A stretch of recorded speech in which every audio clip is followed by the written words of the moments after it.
비유를 하나 들겠습니다. 내가 좋아하는 음식이 앞에 딱 차려져 있어요. 근데 그거를 먹어야 되는데 먹지를 못해요. 그리고 내가 몸이 아프거나 아니면 누가 먹지 말라고 그래서 그걸 먹지 못해요. 나는 먹고 싶은데 또 먹을 형편이 안 돼요. 어떤 분은 이빨이 이렇게, 저도 한번 그런 경험이 있었는데 이빨이 아프니까 아무리 좋은 음식, 내가 원하는 음식, 맛있는 음식을 있어도 먹기가 어렵더라고요. 씹지를 못하겠는 거예요. 그러니까 그 음식은 맛있는데 먹으면 입안에서 고통인 거예요. 치통을 한번 겪어보신 분들은 알 거예요. 먹고는 싶은데 못 먹어요. 먹으면 고통이. 만약에 이렇게 될 때 얼마나 그게 억울하겠어요. 나를 위해서 상을 차려놨는데 내가 그거를 못 먹는다. 어떤 이유든 간에 그만큼 억울한 일이 없죠. 자, 왜 이 얘기하냐면 우리는 분명 예수님이 십자가에서 우리 위해서 대신 저주받으시고 생명을 우리 위해서 던져주셔서 십자가의 그 은혜를 우리가 받고 그 십자가의 축복, 십자가의 구원을 받고 또 그 십자가를 이루실 때까지의 우리를 위한 대속이 있었단 말이죠. 지난주 우리가 같이 나눴죠. 그 대속은 분명한 사실이잖아요. 우리 세상 말로는 사실인데 우리는 진리라고 말하죠. 그럼 변치 않고 영원토록 변함이 없는 사실이니까 우리는 진리라고 표현하는데, 그 예수님의 대속이 우리 안에 있고 또 오늘 같이 나눠줄 얘기가 우리 안에 그분이 갈라디아서 2장 20절의 말씀처럼 그분이 우리 안에 살아계신다는데, 그분이 살아계심을 내가 내 마음 안에서 내 삶에서 이렇게 그분이 어떤 분인가를 경험하고 누리고 살아야 되는데, 이게 대속도 그 다음에 그분이 우리 안에 들어오셔서 그분이 우리 마음을 어찌할 수 없는 거로 그분이 우리 안에서 해주신다는데, 이건 엄청난 진리고 엄청난 우리한테 구원다음에 온 축복인데 이거를 우리가 누리지 못한다. 그거를 우리가 내게 축복으로 우리가 전환을 시키지 못한다는 만큼 이걸 억울하게 여겨야 되는데, 오늘날 많은 성도분들은 이거를 지식으로 알고 있어요. 그러니까 교회에서 성경 공부 배우는 것이 그 이상이 아니에요. 주님이 나를 대속했어요. 예를 들어서 그분이 그분이 채찍에 맞으심으로, 그분이 왜 맞으셨어요? 이사야서 말씀은 그러잖아요. 그분이 채찍에 맞음으로 우리가 나음을 입는다고 말씀했거든요. 그거는 그분의 모든 고통은 나를 대속하시기 위한 고통이거든요. 믿습니까? 그러면 그분의 그 모든 것들이 그분만의 고통이 아니라 그거는 나를 위한 고통이고, 또 그분이 고통받으심으로 우리가 그 대가로 그분의 그 은혜스러운 고통에, 나를 위한 고통의 대가로 내가 그 축복을 받아 누려야 이게 주님을 높이는 거고 십자가를 높이는 건데, 이거 교회에서 성경 공부로만 배우고 자기에게 실제로 적용해서 이렇게 경험하지 못한다면, 우리가 오늘 같이 나눠줄 그분이 우리 안에서 어떤 분인가를 우리는 성경을 통해서 배웠지만 그분을 경험하고 누리는 삶이 아니라면, 이건 꼭 뭐가 아니면 자기가 정말 맛있는 음식을 앞에 놓고 그거를 못 먹는 것과 동일한 거예요.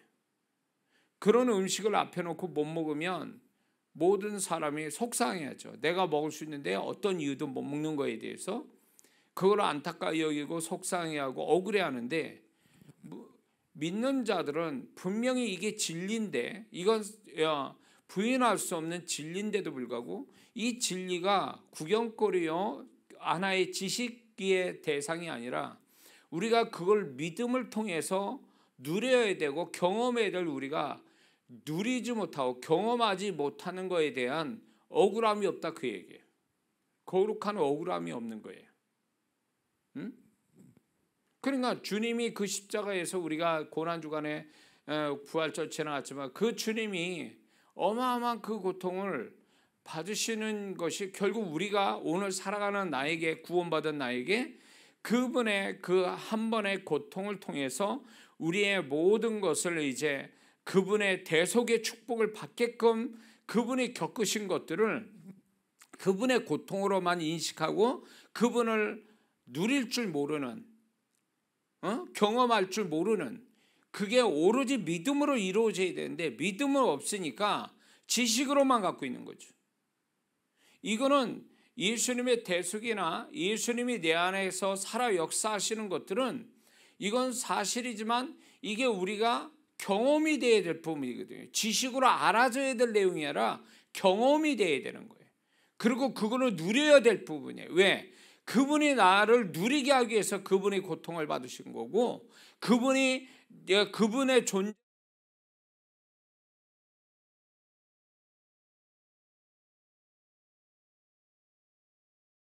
한다면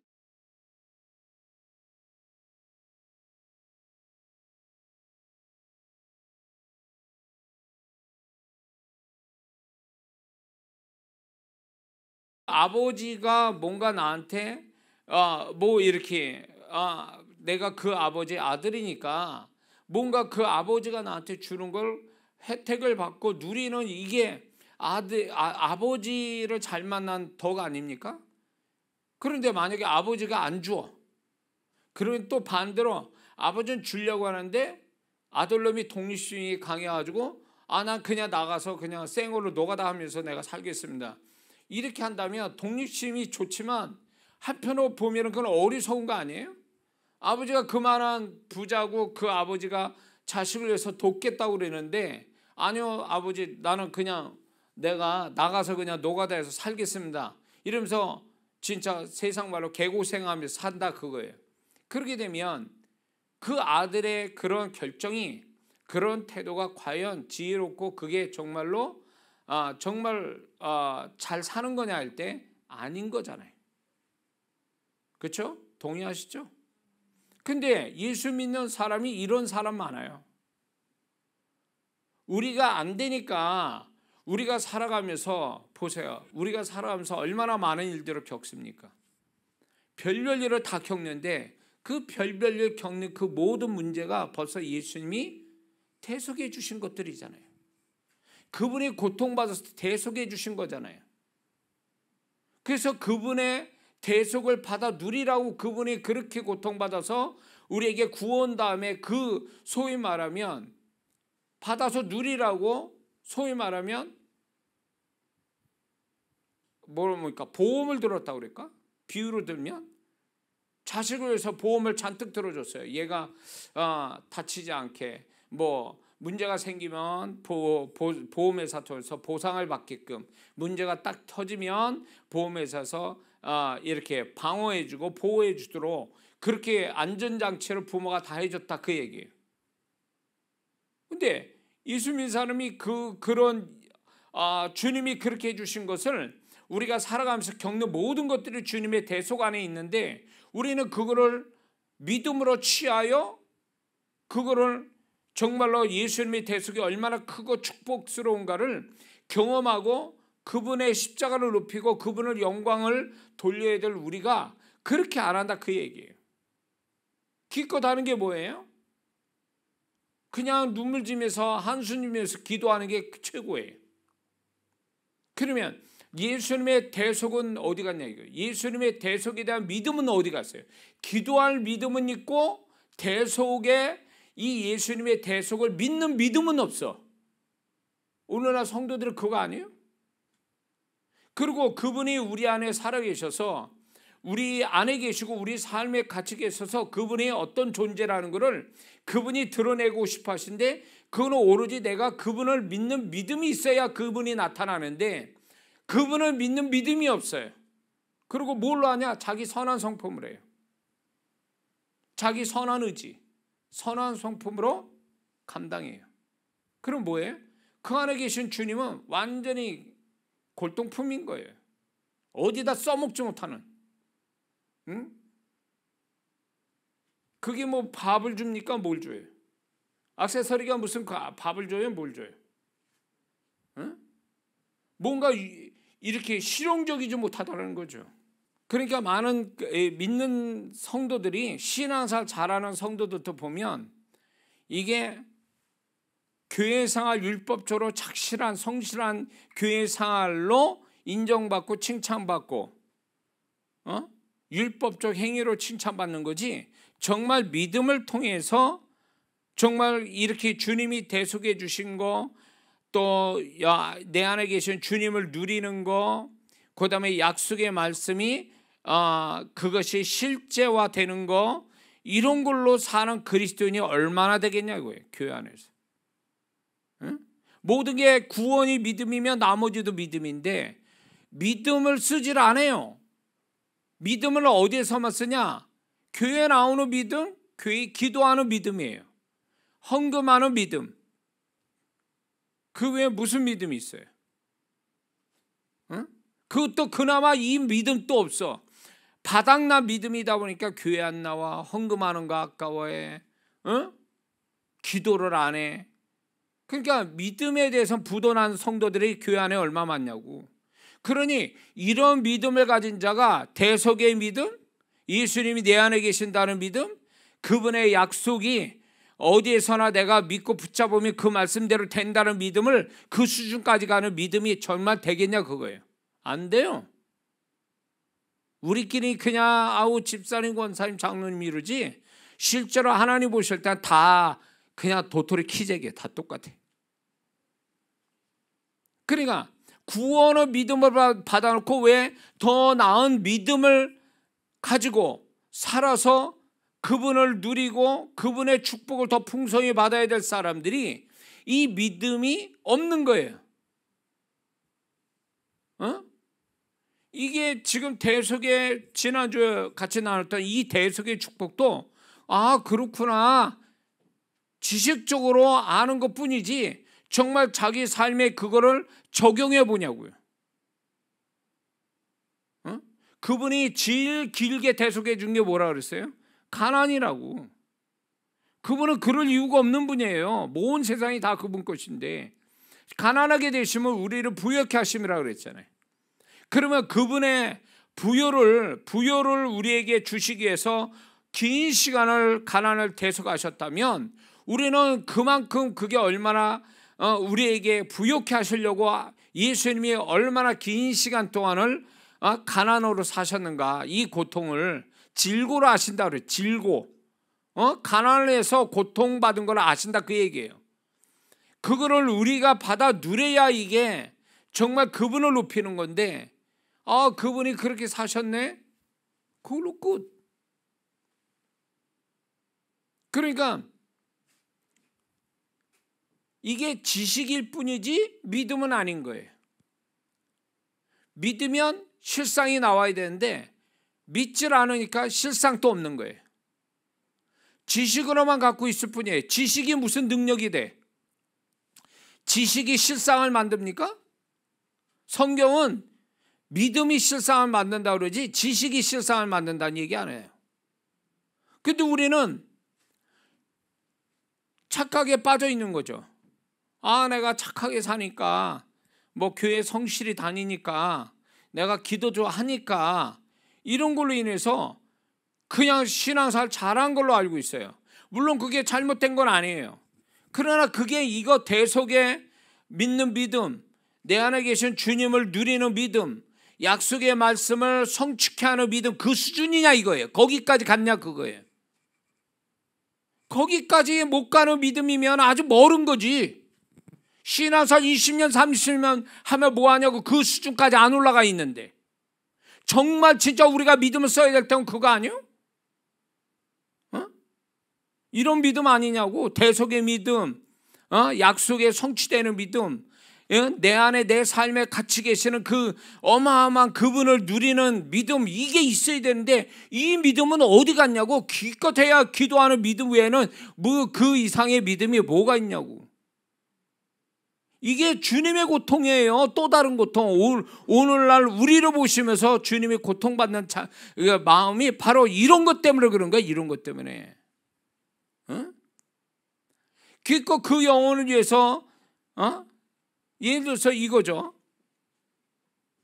어렵게 부모가 고생하고 모아가지고 자식놈한테 뭘 주려고 그래.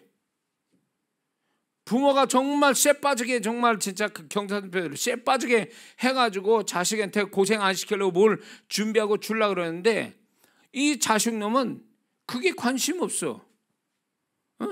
그리고 몸뚱이 하나 가지고 자기가 살려고 그래. 그럼 부모 입장에서 보면 얼마나 그 속상한 거예요. 얘를 위해서 온갖 고생을 다 해서 준비해 놓은 거를 그 자식놈은 받을 생각을 안 해. 착하다고 봐야 돼 이거? 부모는 결국 자식을 위해서 희생하며 살고 그 자식 때문에 고생하고 살아서 자식만큼은 고생 안 시키려고 기껏 해놨더니 그 자식놈은 부모와 똑같이 고생하며 산다 그러면 부모 입장에서 얼마나 속 터지는 얘기냐고. 그러니까 우리 신앙이 그런 거예요. 너 더 이상 그 고생하지 마라. 내가 이미 그 고생을 다 겪었으니 너는 이제 고생할 필요 없어. 근데 다만 내가 이렇게 고생한 거는 너를 축복하려고 고생한 거니까 이 믿음만 가지고 살아라. 이 믿음을 가지고 써서 네가 정말로 내가 고생한 대가를 좀, 그 결과를 좀 가지고 살아라 이렇게 했는데 믿음이 없는 거예요. 믿음이 없으니 구원받을 때 믿음이 없으면 결국 구원 못 받는 것 같이 구원받았어도 믿음이 없으니까 전부 그게 나하고 별개의 것이 돼버리는 거예요. 그게 내 소유고 내 권리고 내 축복인데도 불구하고 내가 믿음을 쓰지 않으니까 믿음하고 연결이 안 되니까 그게 다 차단이 돼가지고 나하고 전혀 다른, 나하고 관계없는 것이 돼버리고 마는 거죠.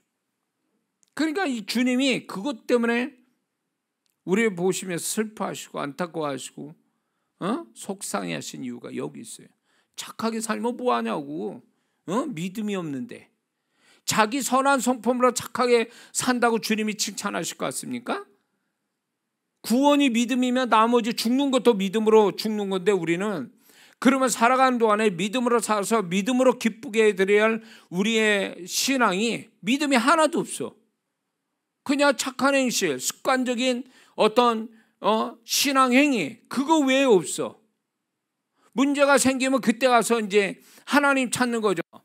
그래가지고 하나님 나 도와주세요. 요 믿음만 있는 거야. 이 믿음이 과연 어느 수준의 믿음이겠냐고. 응? 오늘날 교회가 착각을 일으키는 게 뭐냐면 기도 많이 하는 사람이 믿음이 좋다? 나는 이게 말이 이 논리가 어폐가 있다고 그러는 거예요. 응? 물론 기도도 믿음이 있으니까 기도하는 건데 그 위에 믿음이 얼마나 많은데 중요한 믿음들이 있잖아요. 응? 제자들 보세요. 제자들 예수님이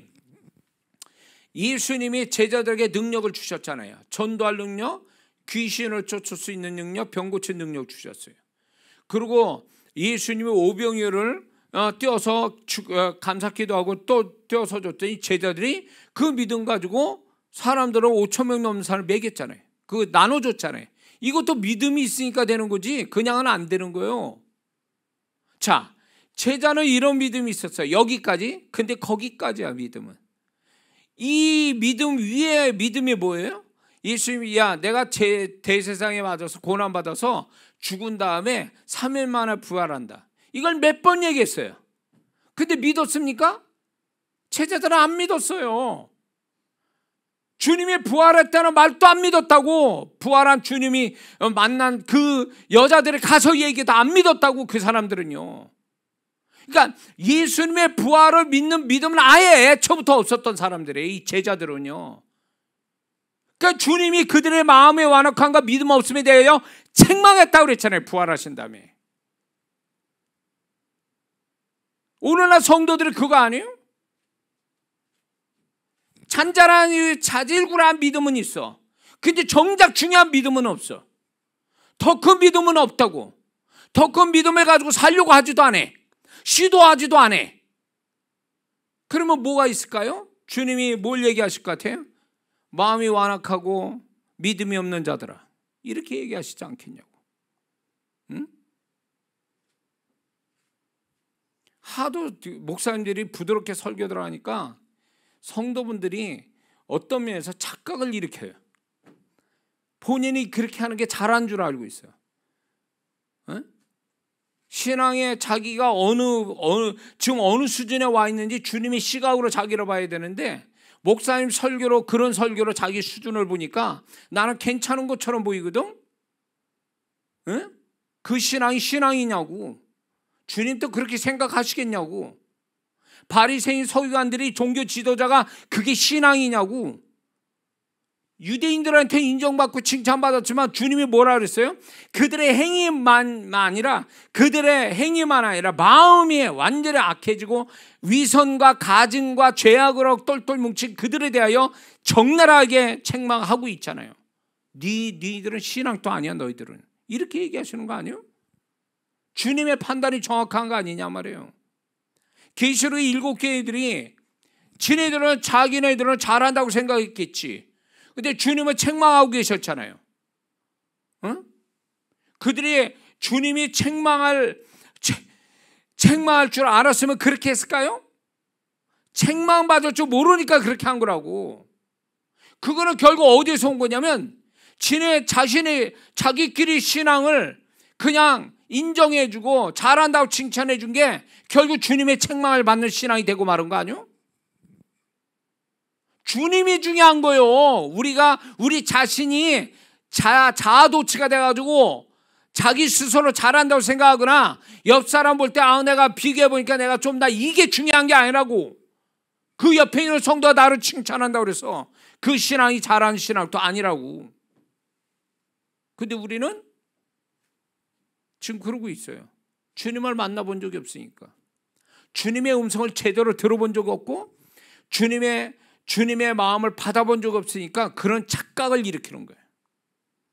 그러니까 계시록의 7교회도 주님을 만나본 적이 없는 사람들이니까, 물론 칭찬거리도 있지만 책망거리만 받은 라우디게아 교인들 뭐예요? 주님을 문 밖에 세우는, 주님과 전혀 관계없는 신앙생활을 한 거에 대해서 주님이 칭찬 없고 책망만 하는 이유가 뭐이겠어요? 천국 가면 놀랄 거예요. 주님이 판단이 정확하게 나오거든요. 우리가 지금 내 신앙을 지금 수정하지 않으면 이건 벌써 답이 나온 거예요. 그렇기 때문에 우리는요, 주님을 늘 만나서 주님이 거울 돼서 나를 비춰봐야 돼요. 말씀이 거울 돼서 나를 자꾸 비춰봐야 된다고. 그 중에 우리가 믿음을 통해서 하나님을 높이고 예수 그리스도의 십자가의 희생을 정말로 높이는, 그것은 결국 믿음을 통해서 주님의 대속을 우리가 믿음을 통해서 경험하는 것. 그 다음에 그분이 갈라디아서 2장 20절의 말씀처럼 내가 그리스도와 함께 십자가 못 박혔으니 이전에 내가 산 것이 아니요 내 안에 그리스도가 사신 것이라. 내가 육체 가운데 사는 것은 나를 살리시기 위해서 오신 예수 그리스도를 믿는 믿음으로 사는 것이라. 그러니까 그분을 믿는 믿음, 내 안에서 함께 하시는 그분을 믿는 믿음, 이게 우리가 그분을 존중하는 거거든요. 존중해 드리는 거예요. 사람이 왔어, 모른 채, 이것만큼 정말로 화가 나는 게 어디 있어요? 내가 기껏 생각해서 말했더니 안 들은 척해. 이거 얼마나 기분 나쁜 일이에요. 우리 신앙이 그렇다고. 분명히 성경에서는 진리를 이렇게 이야기하고, 사건은 벌써 이미 예수님의 대속의 사건이 이미 벌어지고 그게 무엇을 의미하는지 이미 성경 기록해 놓고 우리가 그걸 알고 믿음 삼아서 그걸 경험하라고 그랬는데, 우리는 그거를 못 들은 척하는 거예요. 지금 없는 걸로 생각해요. 그러니까 신앙이 그런 수준이 되니까 주님의 나타남이 그럴 수밖에 없는 거예요. 동일한 주님이신데 신앙의 수준 따라, 그 사람의 존재값에 따라 주님의 나타남이 달라요. 그러니까 자기는 이게 전부 주님인 줄 알지. 그 모습이 자기한테 지금 이렇게 하고 계시는 그 주님이 전부인 줄 알지만, 주님은 안타까워 얘기해요. 야, 너 수준 높여야 내가 또 다른 모습을 너한테 보여줄 수 있어. 이런 건데, 우리는 주님, 수준 높은 주님을 만나본 적이 있어야지. 나는 이대로 조싸우냐고 살아가고 있는데, 응? 그냥 새끼밥 잘 먹고 교회 잘 다니고 헌금 잘하면 땡 그러고 사는데 무슨 그 이상의 주님을 어떻게 만날 수 있어요? 이게 문제인 거지. 이게 주님이 말씀하고 싶어 하는 거예요. 이게 오늘날 성도들한테 뭔가 이렇게 자기 잘한다고 생각하는 이 건방진 신앙을 가진 사람들 향하여 이 얘기하시고 싶어 하는 거예요. 말씀 지식을 알면 뭐 하냐고. 믿음이 없는데 믿음을 통해서 말씀을 증명시켜야 될 사람이 믿음은 없고 지식만 있고 그 지식 자랑하고 있는데 그게 신앙이에요. 신앙은 증명시켜야 되는 거예요. 말씀이든 내 안에 주님이든 십자가 대속이든 그걸 증명시켜야 그게 신앙이지, 증명을 못 시키는 그냥 말장난에 지나지 않은 말만 그럴싸하게 하는 그것이 신앙은 아니다 그 얘기예요. 그러니까 D.L. 무디 목사님은 성경에 TP 시도해서 증명했다는 이 단어 약자가 수도 없이 있었다는 게 성경 속에. 이게 진짜 신앙, 정말 살아있는 신앙 아니냐 말이에요. 시도해서 증명해서 말씀이 그런지 안 그런지를. 근데 오늘날 성도분들이 이런 신앙이 있습니까? 지식일 뿐이지 그게 증명되는 말씀이냐고. 주님을 증명시킵니까? 그래서 얘기합니까? 내 주님은 그런 분이라고? 대속의 축복을 내가 이렇게 해서 믿었더니 이렇게 경험됐습니다라고 그런 말을 할 수 있느냐고. 없으면 그건 잘못된 거지. 그거는 믿지 않은 거예요. 믿음은 실상이 나오게 돼 있거든. 그리고 그 믿음이 포기만 안 되고 있으면 분명히 주님께서 그 믿음을, 성령께서 그 믿음을 실상으로 만들어 내시거든요. 그걸 자랑해야 돼요. 우리는요. 믿음이 하나님을 기쁘시게 하는데 우리는 믿음으로 기쁘게 하는 게 아니라 구약의 성도처럼 행위로 기쁘게 하려고 하는 게 문제라는 거지.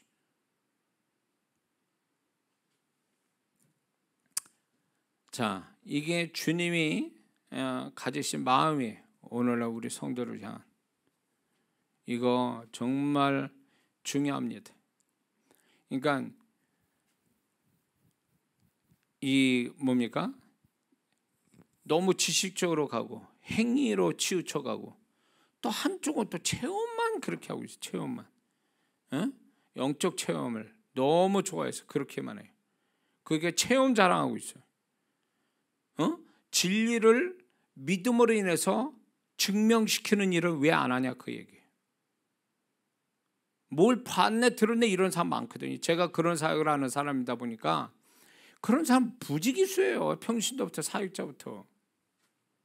그럼 뭐 하냐고. 믿음 있어서 정말 중요한 주님을 드러내고 주님의 대속, 주님의 말씀, 주님의 어떤 내 안에 살아계심을 증명을 해야 되는데 왜 증명 안 하냐 말이에요. 그거는 체험만 얘기하고 있어. 증명은 안 되고. 문제지.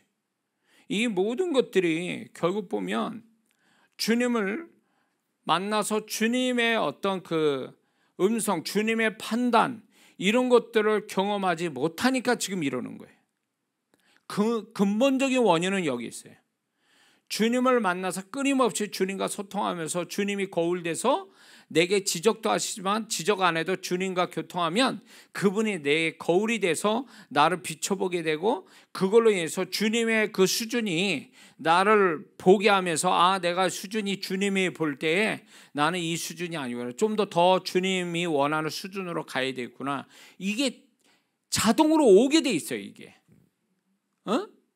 그러니까 이 경험이 없는 사람, 결국 주님과 1대1로 친밀함을 갖는 신앙이 아니다 보니까 자기 식대로 신앙생활하고 가는 거예요. 주님도 인정 안 하는, 주님이 기뻐할 수도 없는, 주님이 축복하지도 않는 그런 신앙을 가지고 평생 살아가는 거죠. 누가 그걸 지도에 대놓고 그게 아니다라고 얘기하는 영적 멘토가 있다면 그나마 다행이에요. 그런 멘토의 말을 들을 줄 아는 그 성도는 그나마나.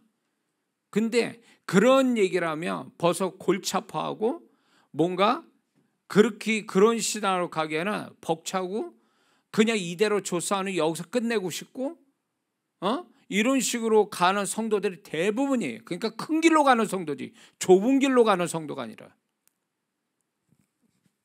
정신 차려야 돼요.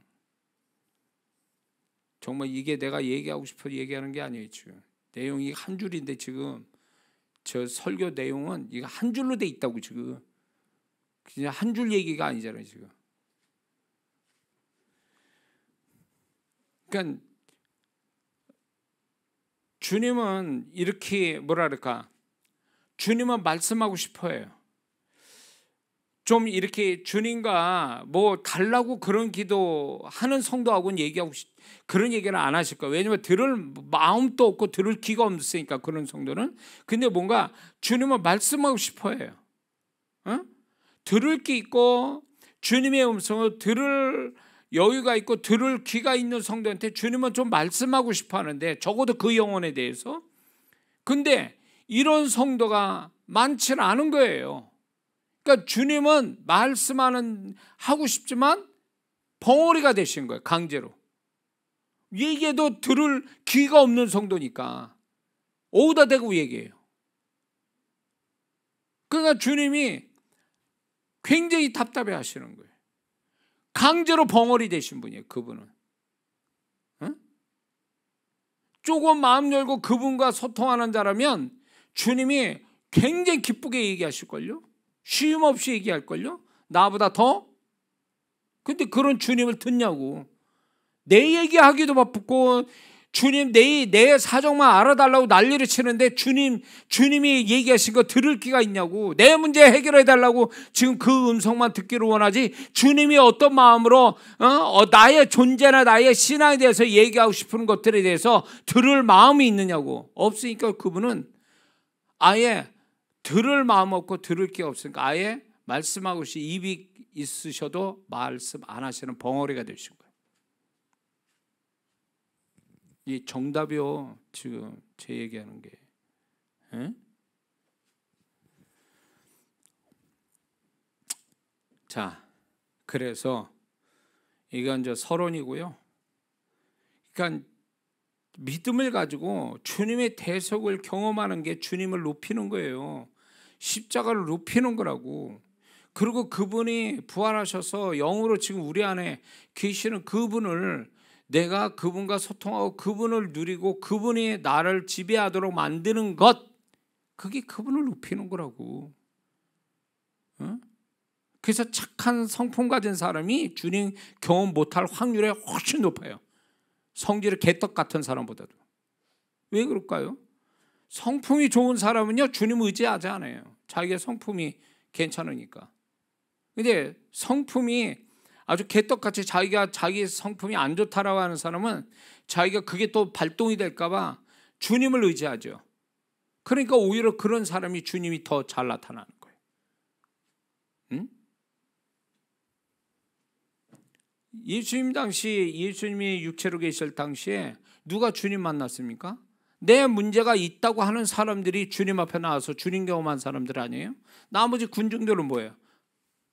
나는 문제 없어, 그냥 괜찮아 이러고 주님을 그냥 호기심에 따라다녔던 사람이니까 실제적인 주님을 경험 못했잖아요. 근데 내가 문제가 있습니다, 내가 정말 이대로 있다면 죽습니다, 병이든 뭐든 간에 나 이러고 있으면 죽습니다 라고 해서 용감하게 주님께 뛰쳐나온 사람들 아니에요? 그래서 주님 붙잡은 자들이 실제적 주님을 경험했잖아요. 오늘날 이런 신앙이 필요한 거예요. 응? 주님, 내가 문제가 많아요. 나는 이렇게 해가지고 신앙생활 못합니다. 응? 응? 내 성격도 그렇고 내가 잘하니까 이렇게 계속 놔두면 나는 정말로 구원 또 잃어버릴 사람이에요. 그러니까 주님 저를 붙들어 주세요. 주님이 저에게서 역사해 주세요. 이런 사람이 주님을 경험하는 거예요. 근데 성품이 좋다 보니까 자기 성품을 의지하는 거지. 어? 그러니까 주님이 안 나타나. 그 사람 성품만 나타날 뿐이지. 그건 가짜예요. 어? 언젠가는 그 사람 부도난다고. 응? 그러니까 주님을 의지해서 가는 사람과 자기 성품을 의지해서 가는 사람은 출발은 잘 모를 수 있어요. 뭘로 출발했는지. 그런데 시간이 지나 보면 딱 답이 나와. 성품을 한 자와 주님 의지해서 한 자는 결국 나온다고 답이.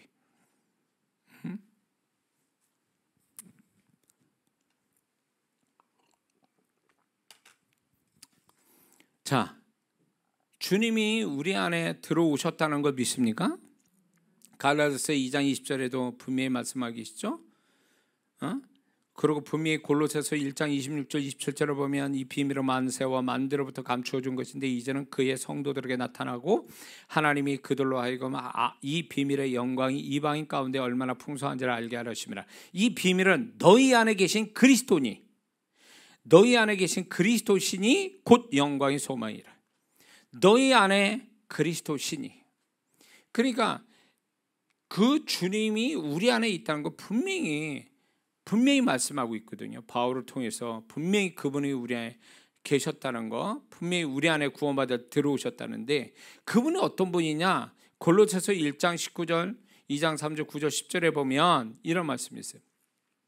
아버지께서는 모든 충만으로 예수 안에 거하게 하시고 그 안에는 지혜와 지식의 모든 보화가 감추어져 있느니라. 그 안에는 신성의 모든 충만이 육체로 거하시고 너희도 그 안에 충만하여 졌으니 이 그는 모든 통치자고 권세의 머리시라. 그분이 육체로 계실 때 그 연약한 주님이 아니란 말이에요. 지금 우리 안에 들으신 그분은 영광을 이미 얻으신, 모든 권세를 가지신 그런 주님이 우리 안에 들어오셨다, 그 얘기예요. 믿습니까? 그런 주님이라 분명히 선포하고 있단 말이에요. 그러면 우리는 마땅히 어떻게 해야 될까요? 그분을 내 안에서 그분을 경험하고 그분을 의지하고 그분이 내 안에 계심을 믿고 의지하고 경험하는 것, 그리고 그분을 누리는 것, 이것이 우리가 해야 될 일이거든요. 근데 정말 우리는 주님을 누리는 사람이냐? 자기가 세상 것은 잘 누리면서 정말 우리 안에 들어오신 영광의 주님을 누리지 못한 채 살아가는 사람이 얼마 많냐, 그 얘기예요. 자, 예수님은 우리에게 어떤 분인가, 무엇인가에 대해서 성경이 여러 군데서 얘기합니다. 그분은 떡이다. 요한복음 6장 51절에 나는 하늘에서 내려온 산떡이니 사람이 이 떡을 먹으면 영생하리니 나의 줄 떡은 곧 세상의 생명을 위한 데 살이로라 하시니라. 그분은 우리에게 떡이 된다는 말씀은 양식이 되신다, 그 얘기 아니에요? 우리에게 살게 하는, 존재케 하는 양식이 되어 주신다. 구약의 만나와 같은 거죠. 그런 분이라는 거예요, 우리 안에서. 그래서 그분으로 말미암아 우리가 더욱더 그분을 풍성히 누릴 수 있는, 그분이 우리의 양식이 되어 주셔서 우리를 살게 만드시는, 내가 하나님 앞에 살게 만드시는, 내 영혼이 살게 만드시는 그분인데, 우리는 그분을 의지해서 그분으로 풍성함을, 그분으로 내 존재가 또 살게 하는 그런 은혜가 있어야 되는데, 우리는 그걸 어떻게 해결하냐면 행위로 해결해요. 예배드리고 기도하고 찬양하고 뭐 이런 행위로서 우리는 내가 신앙의 어떤 양식으로 삼아요, 그거를. 그런데 우리가 분명히 알아야 될 거는, 그분의 그렇게 신앙생활 오래 해도 행위를 가져도 결국 세상을 돌아가는 성도들 얼마 많습니까? 그 안에 주님이 양식이 돼서 주님이 주시는 어떤 나를 살게 만들어주신 주님을 가지고 사는 자들이 아니고 행위를 가지고 산 자이기 때문에 그 행위가 멈추는 순간에 타락한 본성이 나와서 그를 세상으로 데려가게 만드는 거죠. 그분은 우리를 살게 만들어 주신다. 그분을 내가 교통하고 그분을 의지할 때에 그분은 나에게서 하나님 앞에서 살게 만들어 주는, 내 하나님 앞에서 생명 있게 만들고 하나님 앞에서 나를 살아있게 만들어 주시는 어떤 힘이 되어 주시는 분인데, 우리는 그분을 의지해서 오는 게 아니라 행위로서 치우치니까 주님을 경험 못하는 거죠. 그러니까 행위는 그럴싸한데 그 안은 텅텅 비어 있는 거죠. 그를 살게 만들어주는 능력이 없는 거예요. 밥을 하루만 안 먹어봐요. 어떻게 되나? 기운이 없어가지고 드러누워 있다고. 뭘 못해요. 그런 거 똑같아. 우리는 주님을 늘상 그분을 의지하고 교통하고 경험돼서 내가 하나님 앞에 산자로서의 살아갈 수 있는, 그래서 모든 거를 하나님 뜻대로 살 수 있는 힘, 그 하나님의 어떤 그 하나님 따라 살 수 있는 어떤 그 능력, 이런 것들이 다 그분의 존재로서 나오는 건데 우리는 이걸 경험하지 않는다는 거죠. 그분이 나의 생명이 되고 떡이 되고 양식이 되고 다 이런 분들인데 그분이 그렇게 해주는데 우리는 그거를 경험하지 않으니까 결국 어떻게 행위로 유지하려고 그러고, 행위가 없으면 자기 성품으로 의지하고, 그러다가 안 되면 세상으로 가버리는 거예요. 정말 주님의 생명을 공급받아 사는 사람이라면, 그래서 하나님 앞에 산자로 정말로 살아가는 자라면 뭐가 와도 그분이 주신 힘으로, 그분이 주신 생명으로, 그분이 주신 능력으로 모든 걸 감당하는데, 주님이 없으니까 그 사람이 모든 걸 살아가는데 이겨낼 수 있는 거는 결국은 보면 행위나 자기 성품으로 감당하고 마는 거죠. 주님을 누리지 못하니까. 주님은 두 번째 요한복음 8장 12절에 예수께서 또 일러 가라사대 나는 세상의 빛이니 나를 따르는 자는 어둠에 다니지 아니하고 생명의 빛으로 얻으리라. 그분은 빛이라고 그랬어요. 그래서 그분을 의지하면, 그분과 교통하면 뭐가 오냐? 따라서 내가 구하지 않아도 내가 그분을 인해서 빛된 존재가 된다는 거죠. 어둠에 처하지 않는다. 마음이든 생각이든 감정이든 어둠이 거할 수가 없어요. 그분과 교통하고 있으면 그분이 빛이기 때문에 나의 어둠이 그냥 사라져버려요. 내가 애쓰고 힘써서 사라지는 게 아니라 그분과 소통하면 그냥 자동으로 그분의 빛이 나의 어둠을 내쫓게 만들거든요. 근데 빛 대신 주님을 경험해 봤냐고, 빛 대신 주님을 의지하냐고, 그분을 정말로 믿음으로써 그분을 경험해서 누려봤냐 이거예요. 빛 대신. 많은 사람들이 자신의 어둠을 이겨보려고 별별 방법 다 씁니다. 어디 안 가고 방 안에 처박혀 있다고 그래서 그 사람이 빛 가운데 있습니까? 그 생각과 감정이 어두운데? 그 뭘로 이겨 그거를? 못 이겨요. 육신의 본질이 이게 세상하고 이게 짝짝꿍이 돼가지고 이미 그 세상에 접하여서 들어온 내 안의 생각과 혼적인 생각과 감정이 이미 어둠으로 가득 찼는데 뭘로 이겨 그거를? 에? 이길 게 없어요. 왜? 내 육신의 본질과 세상은요 영적인 거예요. 본질이 영적이라고. 그러니 영적으로 대응하지 않는 한 그거를 이길 수가 없는 거예요. 영적으로 어두운데 영적인 빛으로 이겨야지. 어둠을 이기는 건 빛밖에 없거든요. 그러면 그게 영적인 어둠이면 영적인 빛으로 하면 이기는 건데 그 빛 대신 주님을 의지하면 끝나는 거를 이겨보려고 몸부림쳐. 우리가 왜 습관적인 죄가 계속 반복됩니까? 그거는 어둠에 잡혔기 때문에 못 이기는 거예요. 어둠에서 백날 호적돼봐야 어둠에서 헤맬 뿐이지 그 어둠을 못 이긴다 그 얘기예요. 어둠을 이기는 건 간단해요. 빛만 들어오면 되는 거예요.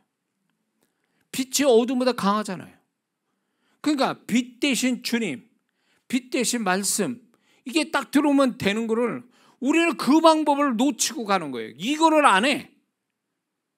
그러니까 어둠을 쫓아보려고 난리를 쳐. 이게 얼마나 어리석은 일이에요. 빛 대신 말씀과 주님이 계신데도 경험 못하고 사니. 그러니까 주님이 속상한 거지.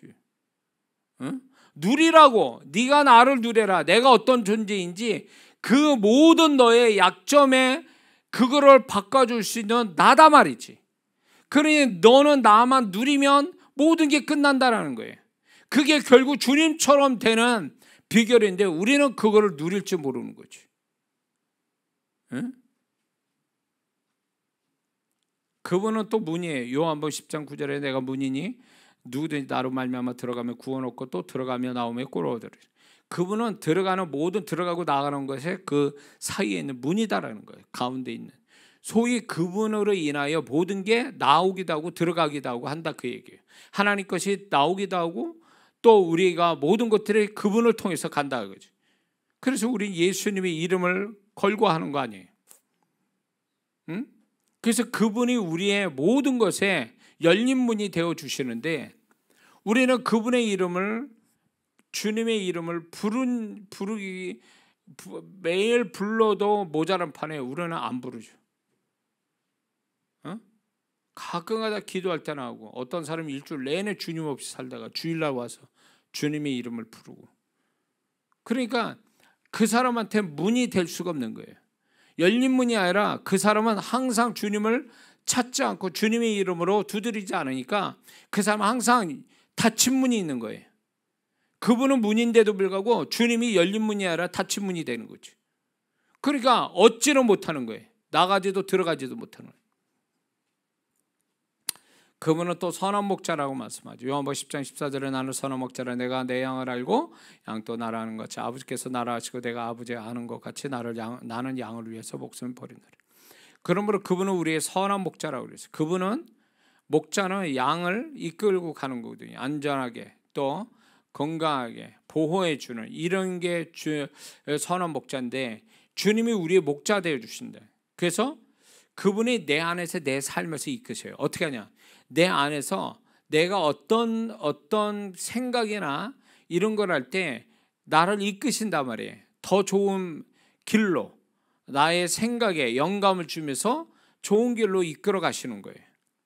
그분이 선한 목자이기 때문에 내가 그분을 의지하면, 내가 주체자가 돼서 내가 결정권자가 되지 않는 한 그분을 의지하면, 그분은 나의 선한 목자가 되셔서 그분이 내가 어떤 결정하고 어디로 가야 될지를 그분이 아시고 나를 이끌어 가시거든요. 이게 선한 목자의 역할이거든요. 내 삶도 마찬가지, 내 삶의 여러 가지 방향과 어떤 선택과 결정이 있어서 그분이 목자 되어 주셔서 나를 그렇게 안전한 곳에, 더 좋은 곳으로 이끌어 가는데, 그걸 인정 안 하거든요. 많은 성도들이 다 일 벌려놓고 사고 친 다음에 와서 주님 찾죠. 이게 문제인 거지. 자, 그분은 부활이라고 말씀합니다. 요한복음 11장 25절에 예수께서 가라사대 나는 부활의 생명이니 나를 믿는 자는 죽어도 살 거고. 부활은 다른 의미에서 보면 자유와 능력, 이길 수 없는 능력을 의미하는데, 그분이 우리 안에서 부활이 되어 주신다는 얘기는 우리를 모든 거 억압하는 것을 자유케 하시고 또 우리가 모든 걸 이길 수 있는 능력이 되어 주신다, 그 얘기죠. 그러면 그분을 의지해야 마땅한데 우리는 못 이기는 게 태반이야 그냥. 그리고 나는 못 이기니까 나는 죄인이요, 나는 못 이기는 사람인데 이거를 하소연하는 게 신앙이냐? 이건 잘못된 거지. 그거를 하는 게 아니라, 내가 비록 이렇다 할지라도 나의 부활이 되고 능력이 되고 생명이 되신 주님을 의지합니다. 이게 바른 정답 아니에요? 하나님 앞에서. 그래야 그분이 부활의 능력, 부활의 자유를 우리에게 베풀어 주시는 게 아니냐 말이죠. 그분을 믿음으로 붙잡아서 누리냐, 그게. 내가 그분을 믿음으로 교통함으로 해서 그분의 것을 받아 누리느냐, 이게 중요한 문제예요. 기도했다라는 게 중요한 게 아니라 그 주님과, 살아계신 주님과 맞대서 내가 그분과 상대해서 교통하면서 그분의 것을 누리고 있느냐, 이게 더 중요한 문제지. 근데 우리는 기도의 응답만 가지고 자랑해요. 그분을 누린 거에 자랑은 없어. 왜?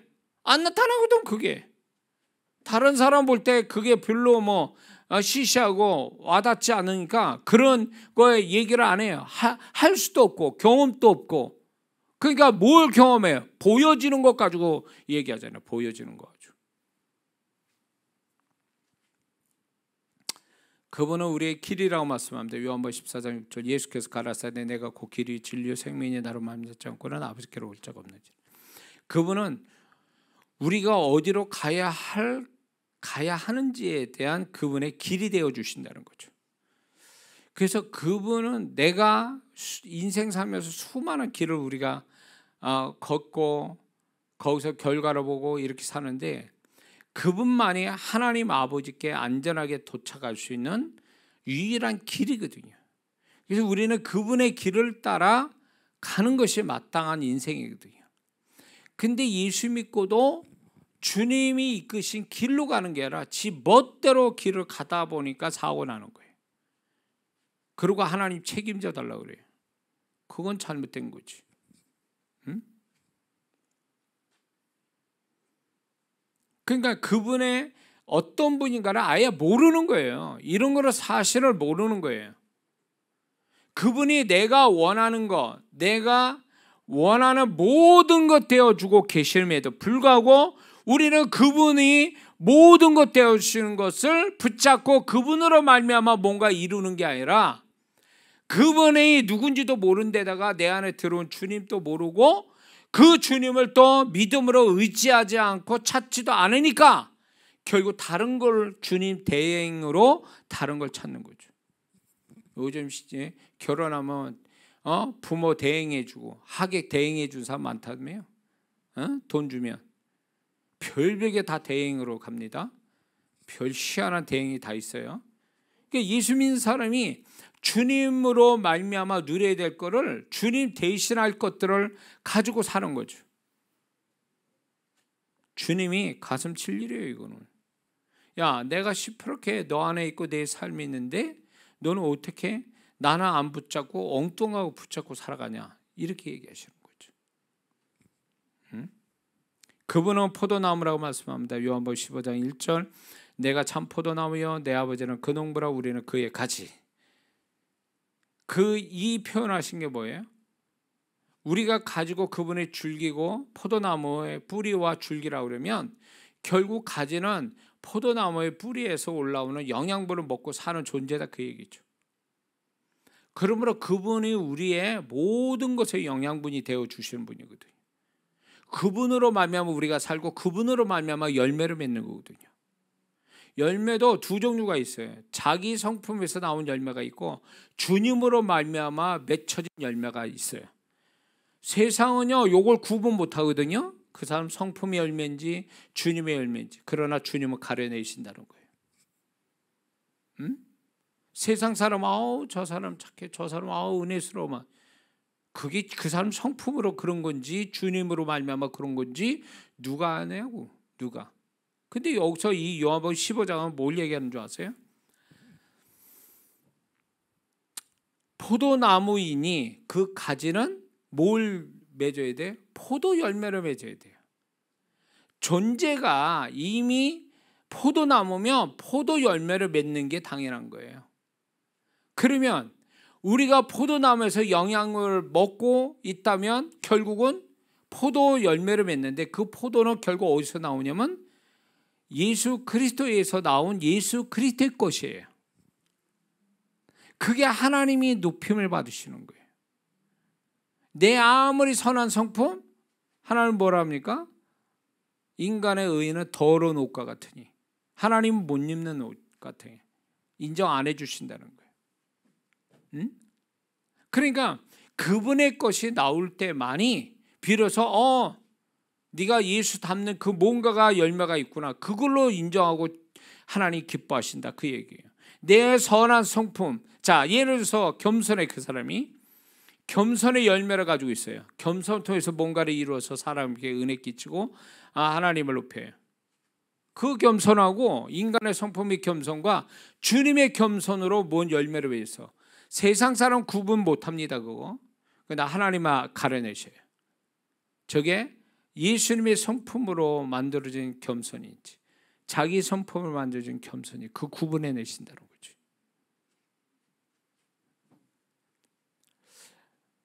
주님은 요한복음 15장 11절에 내가 이것을 너에게 이루면 내 기쁨이 너희 안에 있어 너희 기쁨을 충만하게 하라 이러면서 그분은 우리의 기쁨이라고 되셨어요. 기쁨이 되신다 그랬어요.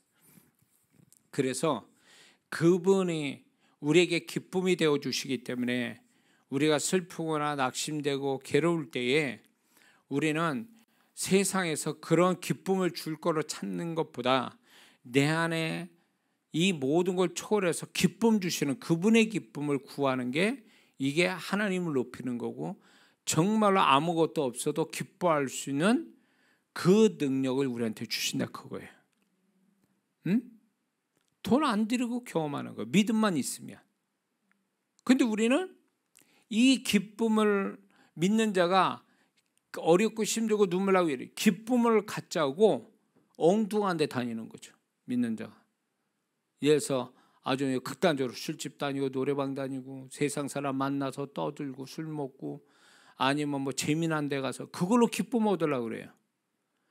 그거는 허무한 기쁨이고 하나님이 원하지도 않는 기쁨이고, 그런 기쁨은 믿는 자는요 번지수를 잘못 찾았기 때문에 순간을 기쁠 줄 몰라도 그 기쁨이 끝나면 허무함과 죄책감과 어떤 마음들이 더 크게 된다는 걸 알아야 돼.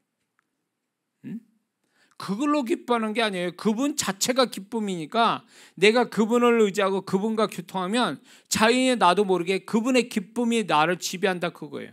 그러니까 슬픔 가운데 찬양을 할 수 있는 거고, 눈물 나는 데서도 정말로 그분을 정말 기뻐하는 마음을 우리가 가질 수 있는 이유는 세상 사람이 알 수 없는 그 어떤 태도, 어떤 감정의 태도로 가질 수 있는 건 주님이 그런 분이기 때문에 그분을 경험하니까 그렇게 나타나는 거예요. 이해가 되세요? 그리고 그분은 알파와 오메가라고 말씀합니다. 계시록 1:8절에 하나님이 가르치되 나는 알파와 오메가라, 이제도 있고 전에도 있었고 장차 올 자의 전능한 자라 하시더라. 자, 여기서 주님은 알파와 오메가, 그 얘기는 뭐냐? 그분은 처음이면서 끝이다라는 거예요. 우리의 모든 것을 처음이면서 끝이 되어 주신 분이에요. 그거는 그분의 소위 말해서 내가 너희 주권자야, 이렇게 얘기하시는 거예요. 그러므로 예수 믿는 사람이 내가 주권자고 내가 결정권자라고 말하는 순간부터 이 사람은 교만해지는 거예요. 이 사람은 벌써 인생이 잘못 꼬이기 시작하는 거예요. 처음부터가. 그분이 처음이고 그분의 마지막이면 그분이 시작할 때도 그분이 원하는 대로 시작해야 되고 끝을 낼 때도 그분이 원하는 대로 끝을 내야 이게 알파 오마가 되신 주님을 높이는 거거든요. 근데 내가 내 마음대로 시작해, 내 마음대로 끝을 내, 내가 주권자고 내가 알파와 오메가야, 이렇게 하니까 안 되는 거야, 인생이.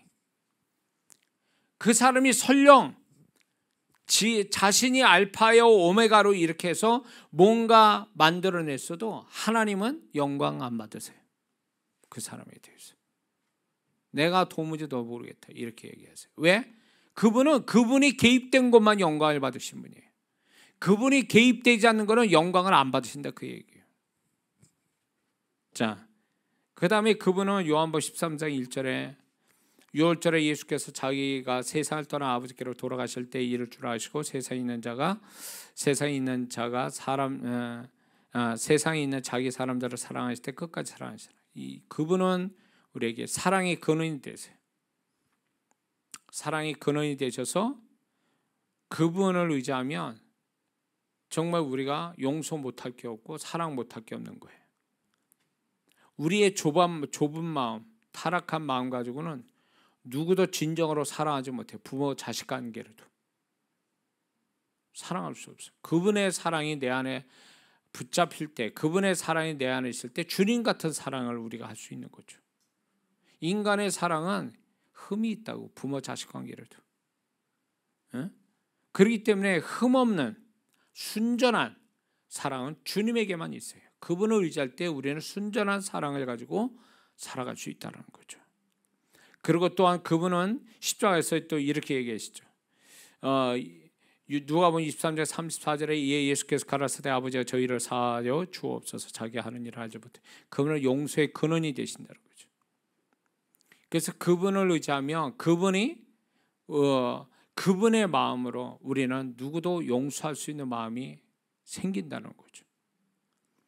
저는 이 주님을 누리는 데 있어서 이런 제 감정, 제 생각이 도저히 이해 안 되고 내 감정상으로도 도저히 이거는 용납이 안 되는 그런 일, 그런 사람 이렇게 만나면요, 나는 다른 사람보다도 충격이 커요.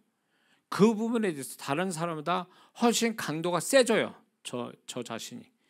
그걸 알기 때문에 이거를 다른 사람보다도 이제 다른 사람은 그거를 쉽게 극복할 수 있다면 나는 쉽게 극복이 안 돼요. 내 성품상.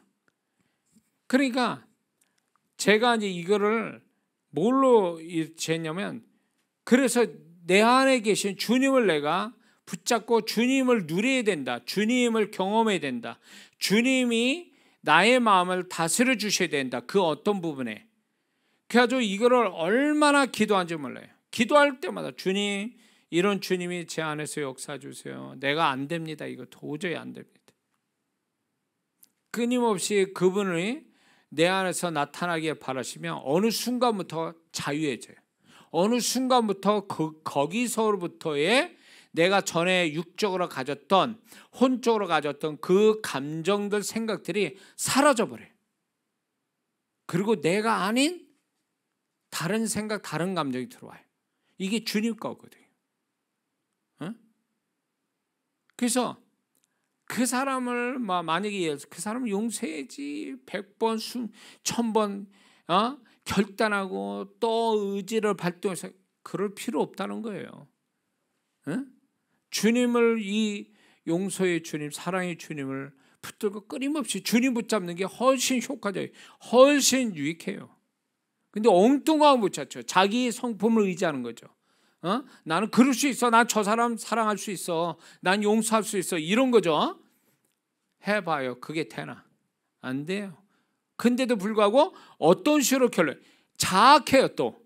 나는 인간이 안 좋아서 나는 또 이렇게 용서가 안 되는구나. 사랑 못 하는구나. 그래서 자기를 자학해.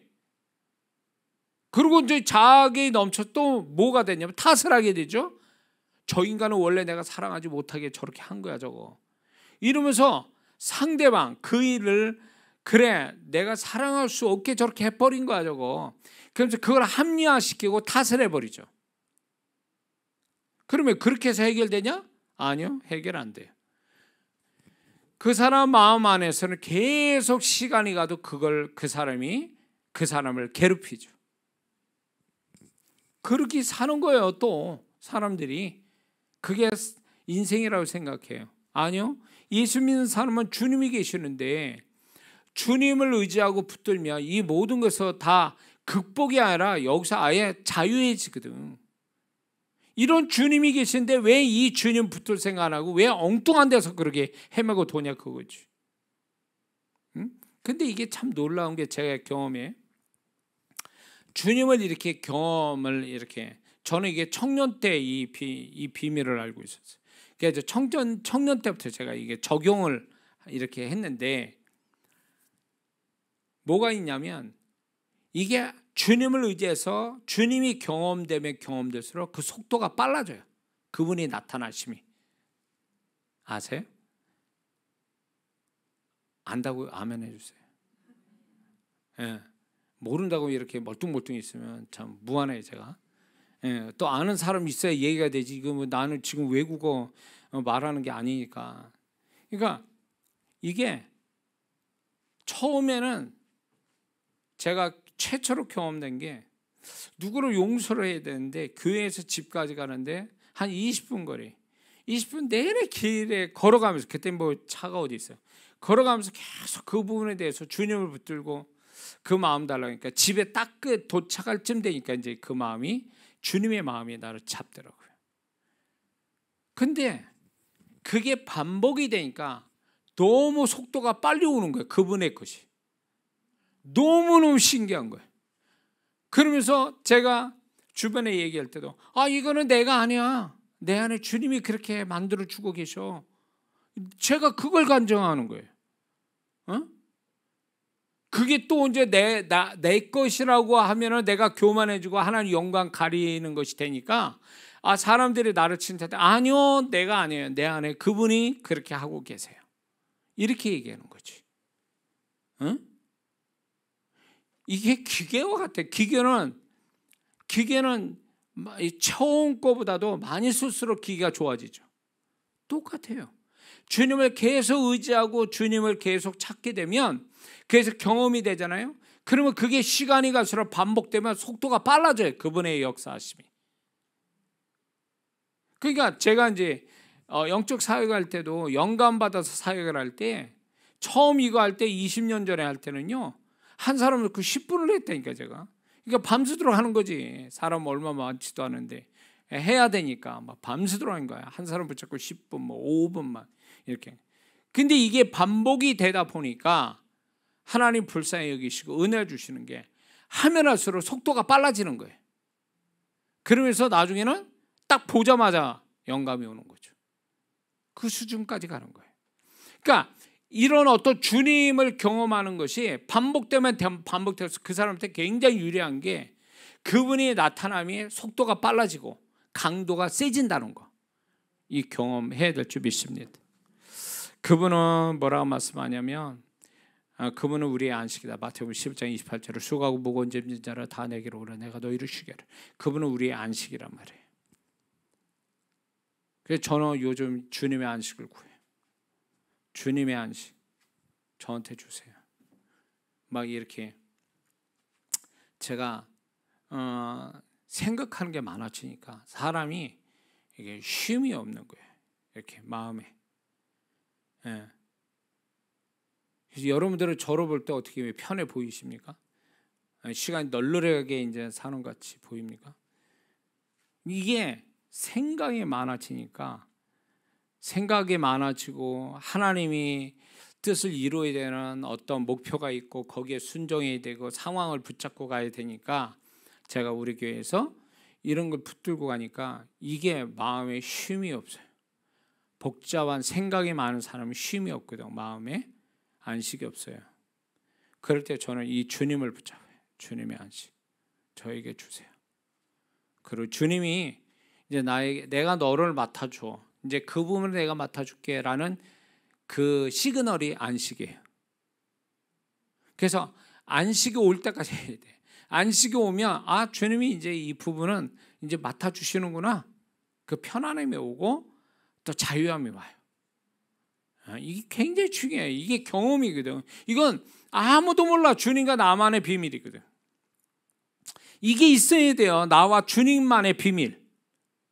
이게 있는 성도가 돼야 이게 진정한 성도지. 남의 이야기만 듣고 남의 주님만 얘기했어. 자기는 주님이 없나? 남의 주님만 얘기하고 있어. 아니지. 자기 주님을 얘기해야지. 자, 주님은 또 마태복음 11장 29절에 나는 마음이 온유하고 겸손하니 나의 멍에를 보고 배우라. 그러면 너희 마음이 쉼을 얻으리라. 그분은 주님은 온유하고 겸손하시다 그랬어요. 저는 이것도 얼마나 붙은지 몰라요. 기도할 때마다 예배 드릴 때마다 사역할 때마다 주님의 온유와 겸손을 저에게 주세요. 주님의 성실과 충성을 저한테 주세요. 왜냐? 나는 그렇게 할 사람이 안 돼요. 저는 내가 나를 알아. 그러니까 주님의 온유와 겸손이 있어야 제가 사역을 하고 주님의 성실이 없으면 사역을 못해요. 그래서 제 사역이 너무 힘들다 보니까 이 주님을 의지하지 않으면 제가 대충 하게도 되고 아니면 제가 잘라 먹을 수도 있는 사람이기 때문에 내가 그럴 때 주님을 찾을 수밖에 없어요. 주님이 이런 성실하게 해내야 되거든. 잘 되든 못되든. 그리고 주님의 마음, 온유한 마음, 겸손한 마음을 해야지 내 마음 가지고 안 되거든. 이 지금 얘기하는 것들이요, 이게 이론이 아니에요. 제가 실제로 저도 경험하고 있는 부분들이기 때문에 여러분들이 만약에 지금 얘기하는데 하나도 경험 못했다, 이런 주님, 회개해야 돼. 회개해야 돼. 구원받을 때부터 지금까지 그렇게 못한 걸 회개해야 된다니까. 다른 게 죄가 아니라니까요. 주님을 모셔놓고 주님과 함께 교통도 안 되고 주님을 누리지도 못한 이 죄가 또 하나의 다른 죄라고. 이것도 주님을 무시한 죄, 주님을 존중하지 못한 죄 아세요? 그러니까 주님이 그렇게 주님을 무시하고 존중하지 않으니까 주님으로부터 높임을 못 받는 거예요. 자, 주님은 고린도전서 1장 30절에 너희는 하나님께로부터 나서 그리스도 예수 안에 있고 예수는 하나님께로 나와서 우리의 지혜와 의로움과 거룩함과 구속함이 되셨으니. 지혜와 의로움과 거룩함과 구속함이 되셨다. 아멘. 그래서 그분이 이런 분이라는 거예요. 무식하면 주님의 지혜를 구해야 돼. 우리가 거룩하지 못하면 그분의 거룩함을 붙잡아야 돼. 그분의 의로움을 붙잡아야 돼. 그래서 우리가 주님으로 사는 자가 돼야 됩니다. 그러니까 우리가 마지막에 숨 거둘 때, 이 세상 떠날 때 이런 고백이 정말 하나님을 기쁘게 하고 남은 자에게 은혜가 될 거라 봐요. 나는 지금까지 주님으로 인하여 살았습니다. 주님으로 인하여 살았고 주님을 위해서 살았습니다. 오, 굉장히 은혜스러운 말입니다. 제가 만든 말이에요. 은혜가 되십니까? 나는 주님으로 인하여 살고 주님을 위하여 살았습니다. 아, 멋있죠? 이렇게 살아야 마땅한 거예요. 내 힘으로 내가 뭘 이뤘습니다가 아니라니까는, 나는 주님으로 인하여서 살고 주님 위해서 살아온 인생이라고 자신 있게 말하는 바울이 나의 달려갈 길 다하고 선한 싸움 다 싸고 믿음을 지켰다라고 하는 이 고백하고 저는 맥을 같이 하고 있다 보는 거죠. 뭘로 그렇게 됐다는 거예요, 바울이. 바울 서신 보면 우리는 알 수 있잖아요. 그리고 그분은 고린도전서 15장 57절에 우리 주 예수 그리스도로 말미암아 우리에게 이김을 주시는 하나님께 감사를. 그분은 우리의 승리가 되어 주신다 그랬어요. 골로새서 2장 15절에 정사오 권세로 벗어버려 밝히 드러내시고 십자가로 승리하셨느니라. 그분은 우리의 승리자가 되어 주셨다. 그러므로 우리는 어떤 것을 패배할 수 없는 사람이, 죽음이 인간의 가장 큰 패배거든요. 죽음이란 자체가. 근데 우리는 죽음으로도 패배당한 자가 아니에요. 그 죽음으로써 우리는 비로소 진정한 승리자, 천국 가는 승리자가 되는 거예요. 그래서 예수 믿는 사람의 죽음이 슬픈 것만은 아니에요. 그 죽음이 나이를 많이 가져서 죽든 젊은 나이 요절하든 간에 예수 안에서 죽었으면 그 사람은 승리자라니까. 세상 관점으로 저 사람 저 나이에 죽었어, 이렇게 얘기하면서 슬퍼할지 몰라도 하나님은요 그렇게 안 보신다니까. 우리의 죽음이, 예수님의 죽음이 패배였습니까? 결국 그분은 3일 만에 부활하셔서 승리자 되셨잖아요. 그거 똑같은 원리예요, 우리는. 그래서 우리가 천국에 넉넉하게 들어가는 사람이면 지금 죽어도 그 사람은 승리자인 거죠. 진짜 패배자가 누군지 아세요? 예수 안 믿고 죽은 자가 패배자지. 지옥 가니까 우린 그걸 알아야 돼요.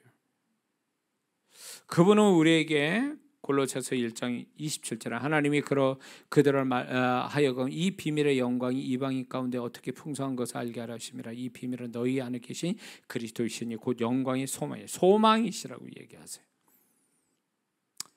그래서 그분이 우리 안에서 소망으로 역사하면 우리가 절망에 오랫동안 머물 수가 없어요. 우리가 육신을 입었기 때문에 잠깐은 절망할 수 있어요. 그런데 예수 믿는 사람은요 자기 의지와 상관없이 우리 안에 소망 대신 주님이 계시기 때문에 그 사람은 스물스물 소망이 일어나요. 절망 가운데서도 그 사람이 죽는 순간이 와도 스물스물 소망이에요. 사형장에서 자기 죄로 죽는 그 예수 믿는 사형수가 죽을 때 찬송 부르면서 죽습니다. 그러면서 그 집행관 앞에서 얘기합니다. 나는 내 죄로 인해서 죽지만 난 예수 믿고 구원받아 죽은 다음에 전 천국 갑니다. 천국의 소망을 가지고 죽습니다. 이러게요. 그러면서 예수 믿으세요. 이러더라는 거예요. 실제 있었던 일이에요, 이게. 그러니 우리의 그 소망이, 우리 안에 그 주님이 계셔서 우리가 맨날 눈물 짜고 슬퍼하고 절망하고 이런 건요 불신앙에 가까운 거예요. 그게 잠깐은 육신이 연약해서 그럴 수 있는데 계속 그런다? 이거는 주님을 믿지 않는, 그 안에 주님을 믿지 않는, 그 절망 가운데서 소망을 주시는 하나님을 믿지 않는 불신앙이에요, 이거는. 응? 우리는 절망 가운데 살다가 죽는다 할지라도 찬송 부르면서 죽을 줄 아는 소망이 있는 자가 돼야지, 절망 가운데 두려움에 떨면서 죽음을 맞이한다? 그건 불신앙이지. 그렇죠? 그 유대인들이, 저는 지금 몇 번 제가 얘기했습니다. 다큐멘터리를 보는데 유대인들이 독일군들이 유대인들을 죽이는데 가스실에 들어갈 적이 더 없으니까 그것도 아깝다 그래가지고 이 사람들 옷을 홀딱 벗겨요. 안경이고 뭐 금리빨 다 빼게 만들어 다 그려놓고 홀딱 벗겨가지고 구덩이 파는 데서 그 길로 가게 만들어요. 그러니까 사람이 수도 없어요. 이렇게 그 구덩이에 파놓은 데를 쭉 가는 거예요. 아이를 안고 가요. 어느 여자를. 근데 그 걸음이 무슨 소풍 가듯이 가. 난 그 영상 보고 충격 먹었어요. 와. 그러면서 이렇게. 그러니까 이 앞에 여기 뒤에 구덩이고 그 앞에 독일군이 있어요. 그래가지고 독일군이 그냥 뭐 찬스도 안 줘. 뭐 기다리는 거 없어. 그냥 쏴버리는 거예요. 그러니까 맞고 뒤로 떨어지는 거죠. 그러면 거기서 묻는 거예요. 그건 묻는 것도 아니야. 다음 이렇게 다음. 그래가지고 어느 정도 차면 그때 흙으로 묻어버리더라고요. 그걸 보면서 이 사람들이 하나님을 믿는 믿음, 하나님을 믿는 믿음과 이 죽음 너머의 세상을 이들은 죽음이라는 것을 별거 아닌 것처럼 생각해서 하나님과 함께 산다라는 이 신앙이 있으니까 죽음조차도 담담히 받아들이는 그런 모습 보면서 충격 먹었어요. 응? 그들은 구원받지 않는 사람들이에요. 우리는 구원받은 성도고, 정말 우리가 그런 일이 있으면 그렇게 될 것 같습니까? 6.25 때에 제암리 무슨 교회 거기서 예수 믿는다고 교회에다 몰아놓고 불살라 이제 그들이 순교당하지 않았습니까? 그런 사람 많았잖아요. 6.25 때. 그리고 뭐 간첩들에 의해서 이제 신앙 지키다가 죽은 사람들도 있고 곳곳에 가보면 그런 사람들이 그냥 객기로 그냥 뭐 한 번에 그렇게 될 것 같습니까? 그 사람들은 죽어도 좋을 만큼의 죽음보다 강렬한 소망이 있었기 때문에 죽음을 선택한 거예요. 어쩔 수 없는 죽음이 아니라 자신 스스로가 죽음을 선택한 거지. 응? 그러니까 예수 믿는 사람은요, 주님이 우리 안에 계셔서 우리가 연약해지고 뭔가 좀 이상해지지 않도록 그분의 존재를 우리에게 덮어주시는 은혜가 있어요. 이런 건 있어요. 주님을 강렬하게 붙들지 않아도 주님이 은혜로 그 사람한테 약간의 그분의 존재가 덮여지는 건 있어요. 이 진리도 모르면서 이걸 구하지도 않으면서 은혜로 그냥 덮어주시는 게 있어요. 근데 그거는 사실 말해서 엄격하게 말하면 이거는 주님을 믿는 신앙이 아닌 거죠. 그분의 은혜예요. 일방적인. 그 진리도 모르니까, 그 주님을 찾지도 않으니까 주님이 그냥 은혜로 주시는 거예요. 근데 이거는 진정한 의미에서 주님을 기쁘게 하는 신앙은 아니지. 주님이 누구신지, 그리고 내 안에 들어오신 분이 누군지를 분명히 알고 그분을 정말로 필사적으로 붙들어서 그분의 것이 내 안에서 경험될 때 이게 정말로 주님을 누린 거고 그분이 영광을 받으시는 거죠. 이해가 되십니까? 마지막으로 골로새서 2장 9절 10절을 보면 그 안에는 신성의 모든 충만이 육체로 거하시고 너희도 그 안에 충만하여졌으니 그런 모든 정사와 권세의 머리시라. 그러므로 그분은 영적인 모든 것에 충만함을 가지고 계신 분이에요.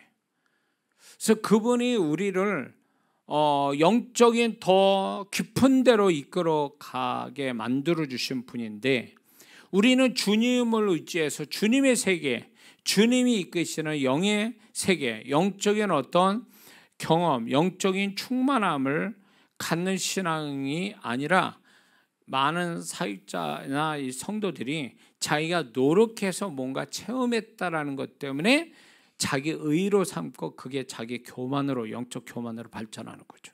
영적 충만이 아니라 자기 영적 교만이에요. 이게 문제인 거예요. 이런 성도들이 이제 까딱하면 교회를 분열케 하죠. 교회에 덕을 세우지 않고. 자, 그래서 그분은 우리의 모든 영적인 충만함을 우리에게 가지고 계셔서 우리에게 영적으로 충만하게 만들어 주신 분인데, 그분을 의지해야 됨에도 불구하고 우리는 그분을 의지해서 얻어지는 게 아니라 내 노력과 열심과 의지로서 뭔가 이루어진 걸 자기 의로 삼고 자랑 삼고 교만해지니까 여기서 또 문제가 되는 거예요. 정말 주님을 위해서 충만해지면요, 영적으로 충만해지면 주님이 나한테 그렇게 해주셨어, 이렇게 고백돼야 맞는 건데, 자기 주님으로 됐다는 얘기를 안 하는 거 보면 이 사람은 주님을 의지하는 게 아니라 자기 노력으로 됐다라는 걸 스스로 자인하는 거죠. 자, 그러므로 얘기를 결론 내겠습니다. 그러므로 우리는 지금 제가 열 몇 가지를 지금 주님이 어떤 분인가, 우리 안에 계신 주님은 어떤 분인가 얘기를 했는데, 이 주님은 이론이 아니란 말이에요. 이 주님은 지식이 아니라고요. 이 주님은 실제로 우리에게 역사해 주시려고 들어오신 주님이란 말이에요. 그래서 그 주님을 다만 내가 지식으로 아는 게 아니라 그분을, 이 주님인 것을 확실히 믿고 믿음을 가지고 그분을 붙잡는 거죠.